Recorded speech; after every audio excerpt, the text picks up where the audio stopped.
Recording in progress. Oh. 85th episode of Wayne's World and Kelly. Unbelievable. And today we have the illustrious Wayne of Wayne's World hosting today. Wayne, take it away, baby. Pleased to introduce our guest, Karel Armas. Probably one of the biggest influencers in our industry, certainly. And he's got an incredible story to tell. First of all, thanks for joining us, Karel. How are you today? Oh, fantastic. Thanks for having me. It's an honor to be on this podcast with you two gentlemen. You're well known, and I can't go to a trade show without seeing you. And God knows Kelly's always posting great pictures. So I think we're all on the same vibration level, just trying to help each other and do better. Definitely. Well, just keep in mind, it's Wayne's World. We're just visitors.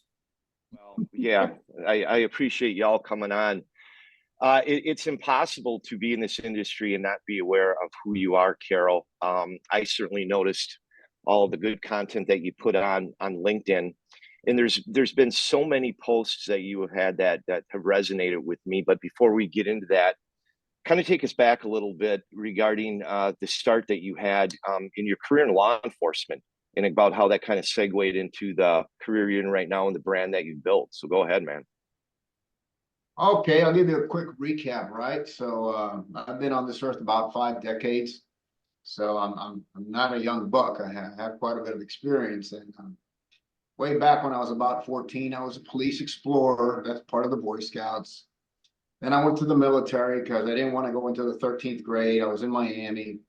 And, didn't get a lot of counseling and coaching as to, the college dream. So at 18, joined the military, went over to the 82nd, 82nd Airborne in the Army, jumped planes a few times. I was a medic. I would have stayed in for life, but they wanted me to stay at Fort Bragg, and that didn't work out for me. I wanted something different. So got back to Miami, applied to all the fire departments, police departments, got hired in Miami-Dade Police, was there for about 8 years. Opened up a real estate business, retired from the police, and real estate tanked in about 06, 07. And by that time I was married with one child, and first real kick in the face, right?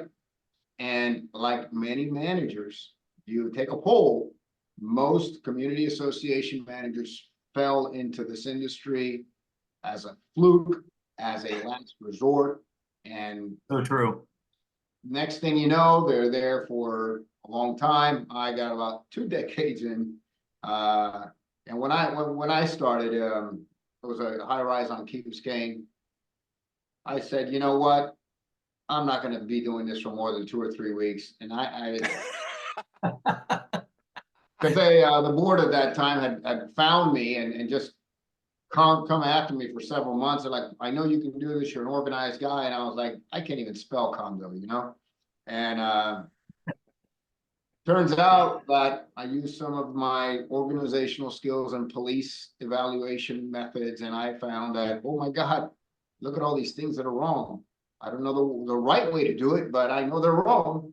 So one thing led to another. And, after doing that in Miami for about 8 years or so, then having my 3rd kid, I said, you know what, Miami's not the place to raise a bunch of kids. Moved over to Tampa, and that's where I've been, Tampa, St. Pete. And, you mentioned that, hey, in this industry, people know who you are. You're online, you're everywhere. I'll tell you why, my friend. And that is because about 6 years ago, I went through another little trial. I think it was the 3rd or 4th of my life and when I mean a trial, I mean like, wow, life seems like it's over and you're not going to be able to get over something. So I found myself that I had done the right thing, and some board members weren't doing the right thing. So I felt at that time, I already had 11 years in this industry. I felt, you know what? I'm doing the right thing. Surely I'm going to get support. Well, I end up losing my position, right? Good position. And I found out a lot of things, and that even though I had handled major high rises, nobody knew me. Nobody knew who I was. I spent months interviewing and applying, and no matter how much experience I had, nobody knew me. So I said, either I'm going to be out of this business forever, or I'm going to be the very best at it. Nice. And seeing that the bills were piling up, and this was my experience, guess what? I decided I was going to be the best at it, and I was going to make sure that anytime I went to an event, somebody was going to know who I was.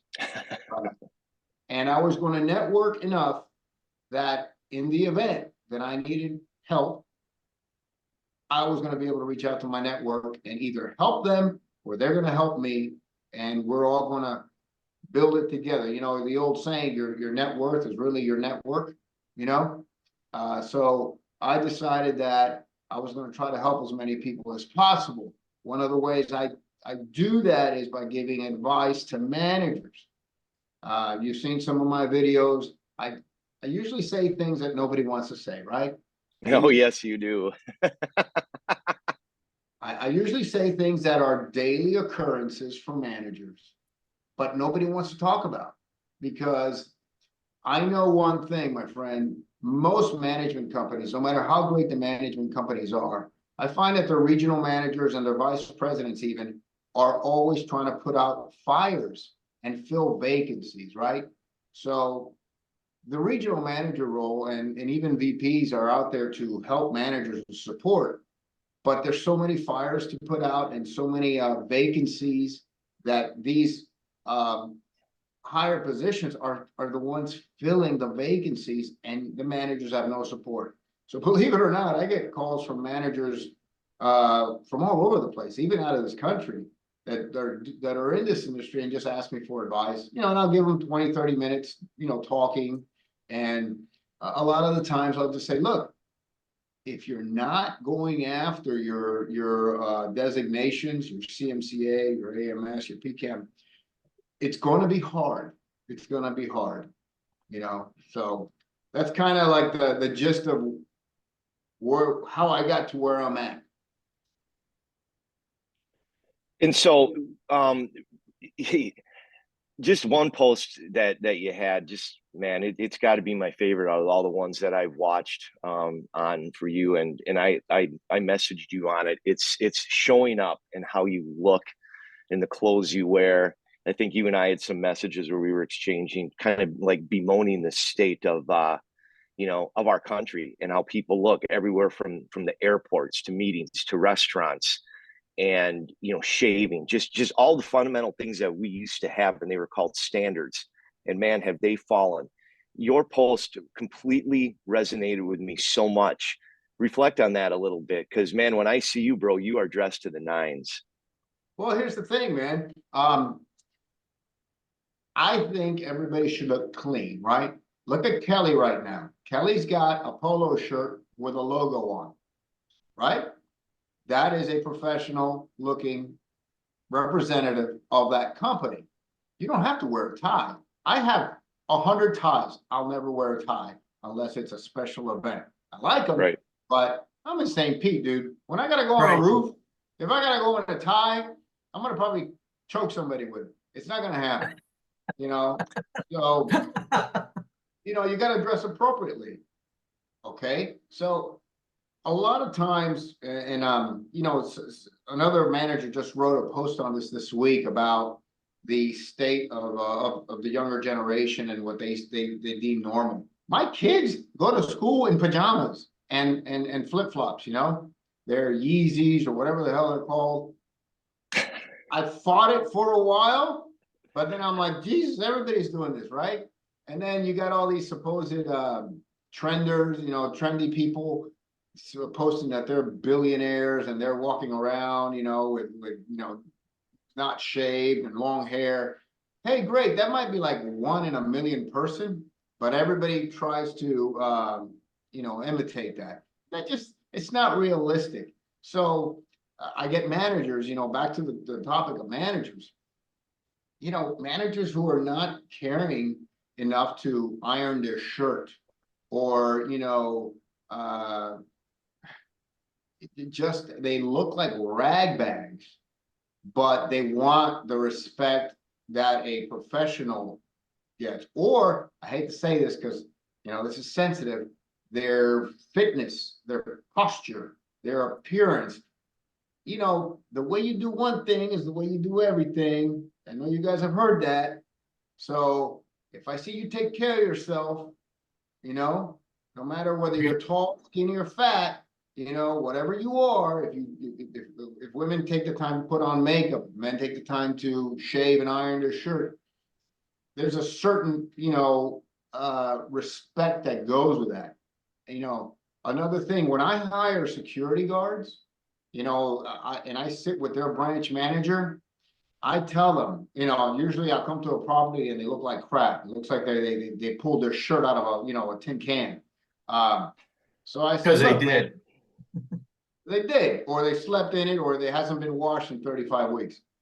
And Right. I know this is the military coming out, and I say, listen, and I put the police into this, and I say, look, if Mr. Bad Guy is casing this joint, this property, and they're gonna come and they're gonna steal a car, they're gonna do a little bike theft ring, or they're gonna steal some rims, and they're gonna look at this property for a while, your guards appear to be careless, unkept, unorganized.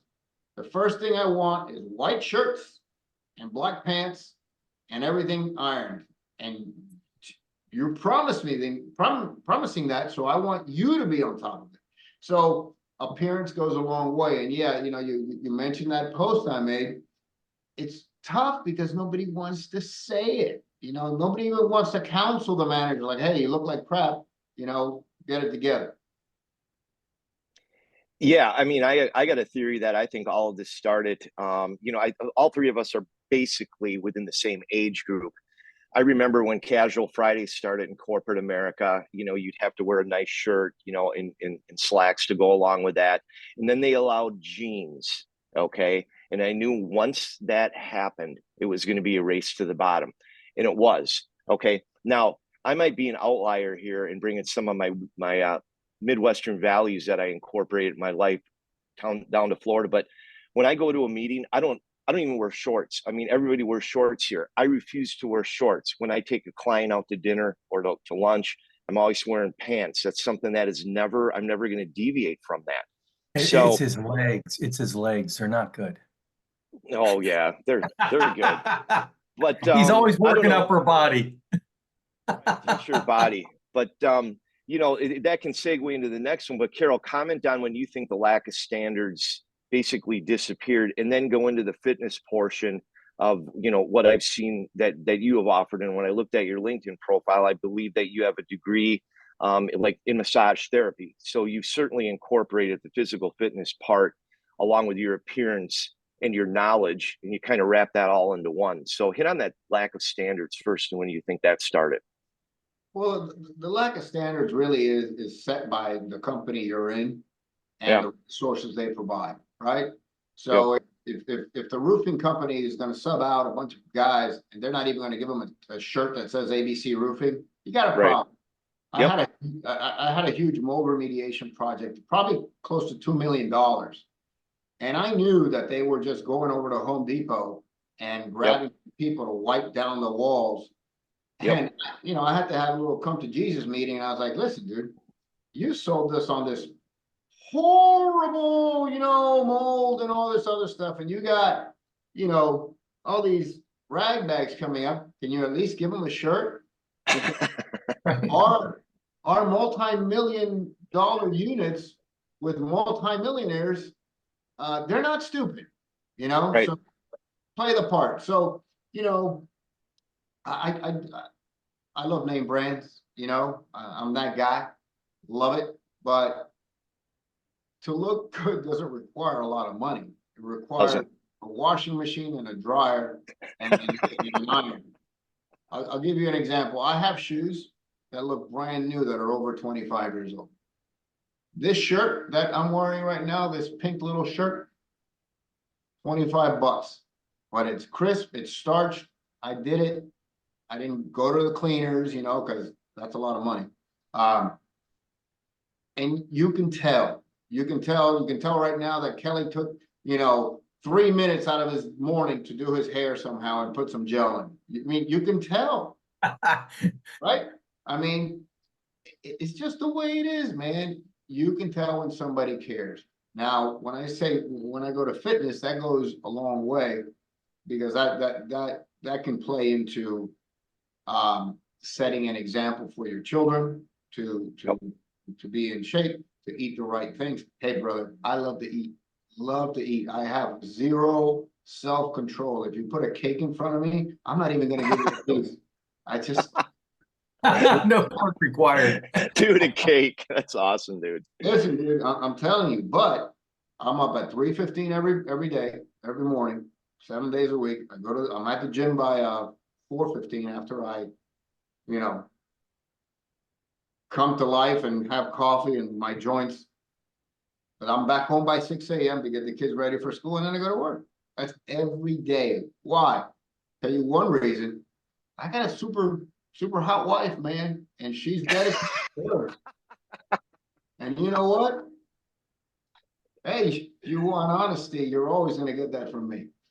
So I'm not that guy that does the double standard thing in his marriage, you know. She gives 100%, I give 101.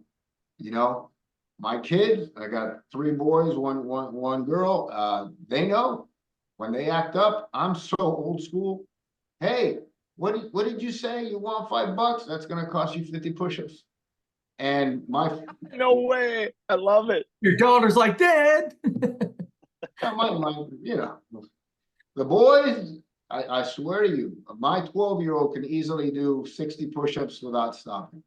You know, my 14-year-old's gotten a little lazier, but you know, my 5-year-old, he doesn't even care. I can give him 1,000, he'll do it. I give him a cookie. He wants a cookie, okay. But Whatever it takes. listen, dude, it's really some simple stuff. How are you looking for your family, for your spouse, even for your employer? How are you being perceived? Do you look like a slouch? Listen, I've torn both shoulders. Both my knees are torn right now. You know, I did a lot of jujitsu training, martial arts. I'm a mess, man. I am a mess.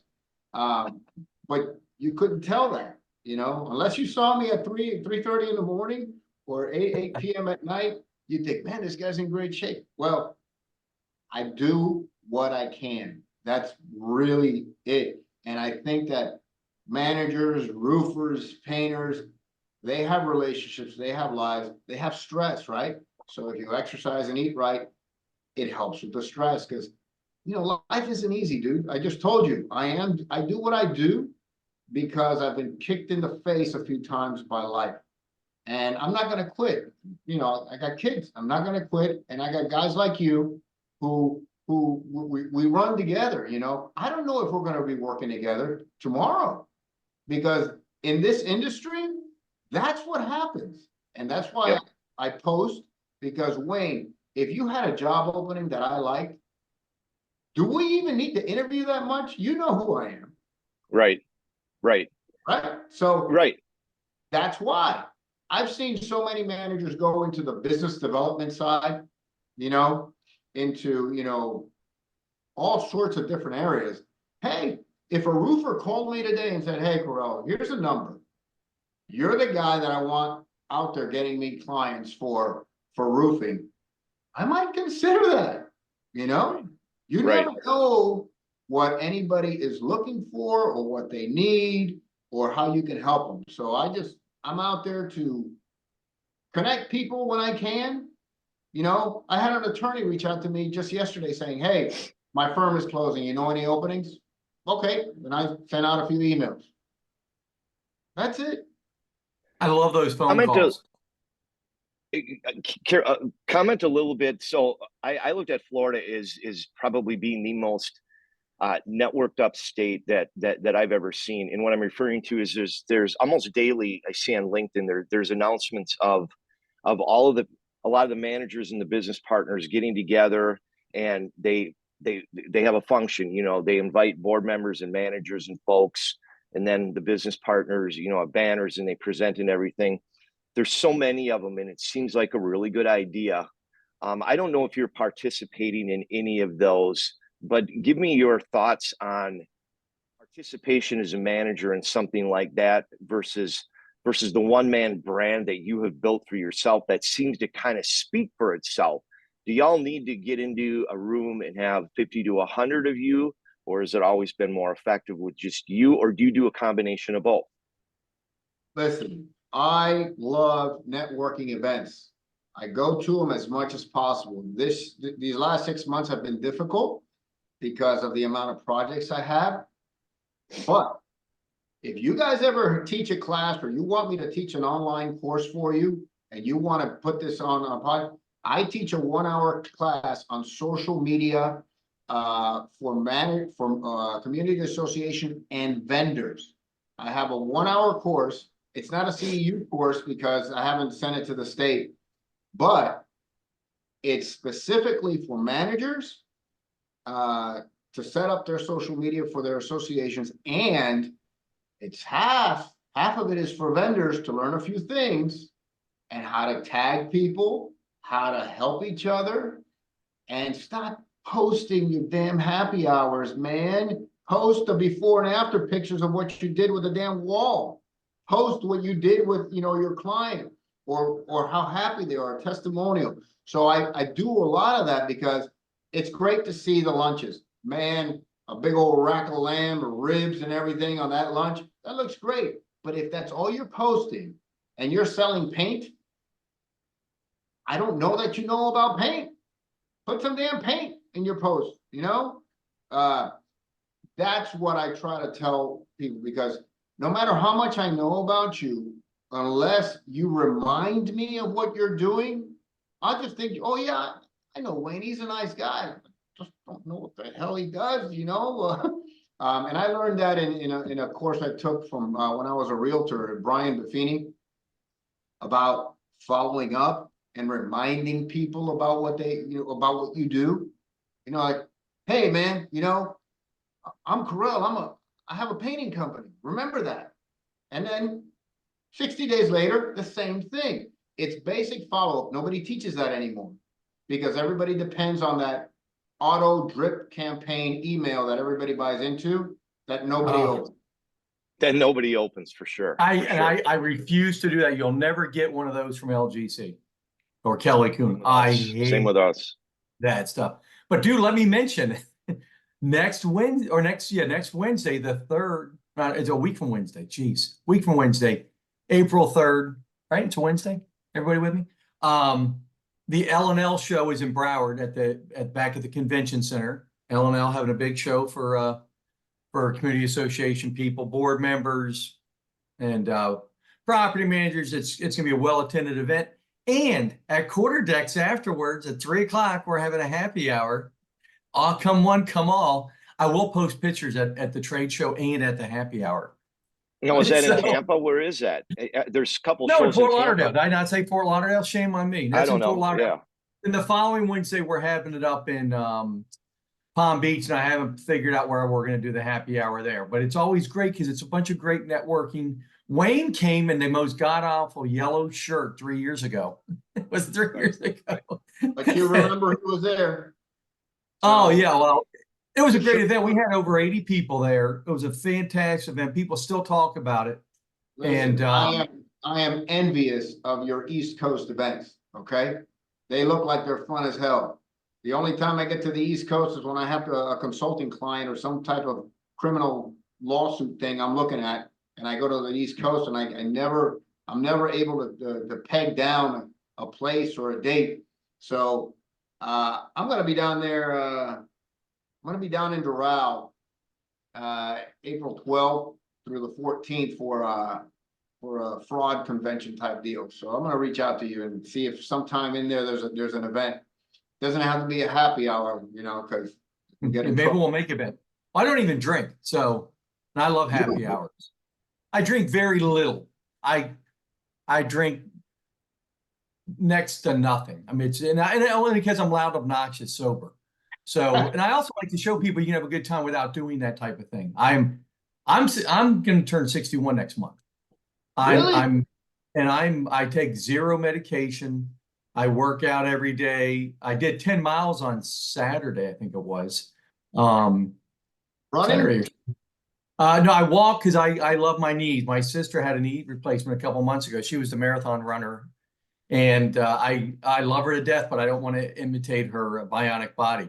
So I'm very, very careful on how I take care of myself. But I'm with you. I mean, everything you said, it resonated with both of us. You know, how you present yourself, the people you surround yourself with, how you function daily. I don't go to the gym because I enjoy it, because I don't. I do enjoy the walking, although a lot of times I don't have time, but I make the time because I like living a healthy lifestyle. My father was Mr. Healthy. My mother made 9 babies. Well, my dad helped, but they were very different in how they took care of themselves. And my dad told me young, he says, choose the best of your mother and I, and the bad stuff about us, try not to duplicate it. And I understood what they were saying. I observed them for decades, and they were wonderful people. But, you know, my mom had a propensity to drink. She's Irish, or was Irish. Now she's in heaven. And I made a decision early on. I don't want to have that in my life. But my mom's personality was over the top and fun, and it had no filter. And I copied that, even though it upsets people sometimes. Yeah, you But covered that. I know you're over the top and fun. You can tell, man. but that's the best way to live life. I mean, I don't like being in the shadows, and I love everything you said. I mean, it's just it's so important to make decisions. And you know, you've got your 4 kids watching you. I love the way you talked about your wife. As a guy who's in between wives, I want to say the same things about my second and final wife if I ever meet her. But, you know, and Wayne's the same way. And the people that we are all friends with, they have great relationships with their spouses. They love their kids. They want to help others. And that's I just love hearing you say all that stuff, because there was no pre-gaming. There was no discussion of what we were going to do. We just came out and did it. And, you know, like Wayne loves to say, you're one of us, you know, and we're glad you're in the industry, because this industry runs people out. Another thing, so I know so much things I wanted to say while we were doing this. So we're at a happy hour last week, and there's a girl and her husband. They were both in property management. Now he still is, and she is moved into commercial property management. And she just started going off on all the negative stuff about property management. And she was going off, and I just looked at her, and there's a group listening, and she's such a wonderful person, but she was definitely, you know, not selling cam life at all. It's like she was like, okay, I'm now on the other side. Everybody join me on the other side. And I said, hey, therapy session's over.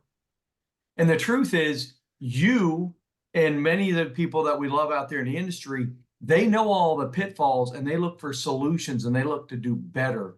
They're not out there just saying, meh, meh, meh, meh, meh, you know, and it's, you know, that's how they say it too. They go, meh, meh, meh, meh, meh.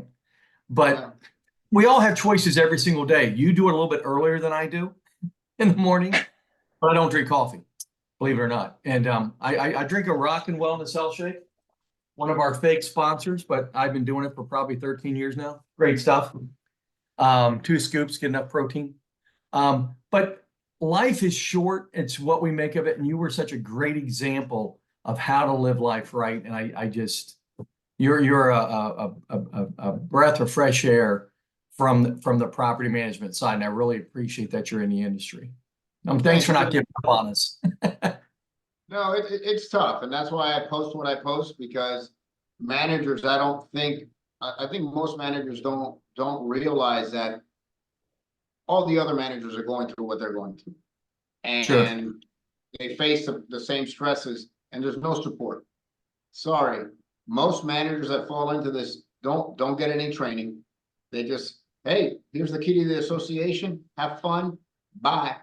And unless there's a complaint or some coup d'etat political upheaval, not much is followed up on. So that I know that is the truth. Say, hey, welcome to XYZ company. Good luck. Bye. But you mentioned PCAM and LCAM and all the different distinctions you can get. Investing in your career is so important. And I wish people would take advantage of those opportunities. They're amazing. Obviously, they've had a good impact on your career. Well, here's the thing. I'm gonna give you a laser focused answer on that. When I found myself unemployed for no wrongdoing on my own, and I went to a few interviews, even though I knew the job, even though I had done it for over a decade with major buildings, I found myself realizing I could not articulate what I had done, how I was doing it, and what I was supposed to do. I couldn't articulate it. I knew what to do, you know? And after going through the PCAM process for about 2 years, I can dissect, evaluate, tear apart, rip apart, and put Humpty Dumpty back together again better than anybody. Because now I can articulate. And a lot of managers can't do that. And there's ways to go about it. First step is, hey, every manager should go just get their CMCA. And the terrible thing is that most management companies will pay for that. And they won't do it, even though it's free for them. Right. Well, that's like everything else. If you don't have any skin in the game, you don't take advantage of it. And, you know, I've spent, I want to say tens of thousands, probably more, like 6 figures in classes and events and books and all that stuff. And it's paid off, not only financially, but more importantly in my whole life, because I take everything from that. And I love when people invest in their future and not look just for everybody else to clear the way for them. Listen, brother, I am a major fan of personal development. Way back when I left the police force and was in real estate, I spent $30,000 in 1 year just on the Tony Robbins events. Tony Robbins, dude, I knew you were going to say that. That was my start right out of college. Dude, awesome. Yes, yes. I've hired personal coaches, you know, at $3,000 to $10,000 a pop. I've the latest person I hired was a hypnotherapist. This was just a few months ago, because everybody reaches different plateaus, you know. And you know, I'm a Christian, love Jesus, go to church. My wife sings in the choir, all that stuff. But when you reach certain plateaus, and you know you're doing everything you can, you kind of try to have to find other routes, dig within, out, reach out to people, talk. I listen to, you know, I have a long drive every day, and when I work out, guess what I'm listening to? Podcasts. Yep. You know?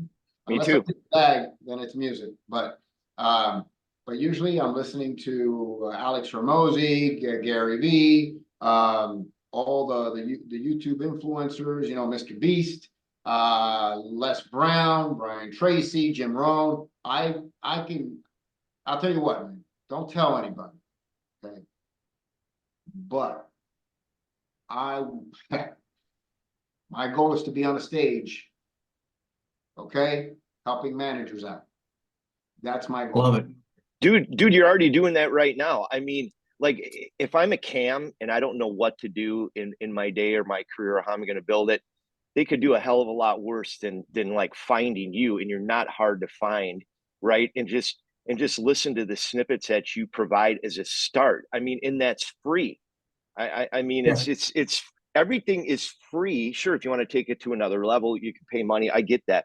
But my God, there's so many things out on YouTube that are free, and you don't need to reinvent the wheel. Someone's already done it. All you need to do is just follow what they're saying. It's not that hard, man. It really isn't. But you're the one that's got to make that commitment to do it. And do it regularly. Right.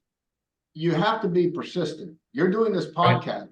I'm pretty sure that you don't have a huge list of people just willing to jump on, and you want interesting folks and you want interesting content, and that takes work. And We have a huge list of people that want to be on, but our list is smaller of people that we'll bring on. But it takes Good way to put it. your weekly effort to do this, to edit this, to upload it, to go in the back office. See, people don't know that, right? So I put my own dollars to advertise my posts, a couple $100 a month. I treat my brand, myself, like my business, because it is. You know, I have condodetective.com. You know, you see that on a lot of my videos. I want that out there, and I'm willing to pay because I know that I have the faith that it will grow and it will help people. And you know, you said, most of my stuff is free. It's all there, but I would love to get on a stage for, you know, an hour or two and talk to managers or people in this industry about the stuff nobody talks about. Okay, like, hey, I know you guys really don't want to be here because you fell into this position, but here's how you make the best of it. You know? There is no true course for people in college to become a community association manager, and it's one of the biggest careers in the country. It's kind of interesting. Look, you know, business management degree, you know, BA, whatever, but there really isn't, and it's such an important thing. And then we also need a class for residents. oh, that's coming. I mean, look. Yeah. I've trained managers before. You give me a manager for 6 months, I'll make that person a six-figure manager easily. If they do what I say, and give me a manager for 6 months next to me. Let us go through an annual meeting and a budget season, and they'll have enough to go out there and handle any six-figure position and be qualified. That's what I promise. Man, that's giving back right there. That's awesome to hear, dude. Love it. Hey, we're out of time. We're way past out of time, but that's what happens when we get great guests, and we really appreciate your time, your energy, your dedication, and also appreciate your service. I don't want that to go unnoticed. So that's you know, you're just another hero of the show. So we appreciate you. We'll make sure you're tagged up on everything. One other thing is we don't edit the show. That's one of the things that 85 episodes we've never edited. We just don't do it. So I save time when I get it uploaded and everything. I have a pretty simplified system, so it's not as good as it sounded, as you made it sound. But the big thing is we keep doing it. 50% of all podcasts don't make it longer than 3 episodes, and we've done 85. But we're committed, but I think this keeps getting better and better. And it's not because Wayne and I are getting better, it's because we have great guests. And, you know. Deal. I'll make sure later that I have your cell phones, and I'll send you some clips of influencers that are going to help your podcast grow. And you'll see. You'll like it. I'd love that, man. I'll message you and give you my cell, and I'm looking forward to seeing you on the front lines, my brother, and keep fighting a good fight. I appreciate everything you do for our industry. Thank you very much. All right, guys. Thank you. Have a beautiful week. You all do the same thing, and we are out. If I can get the cursor in the right place. Boom.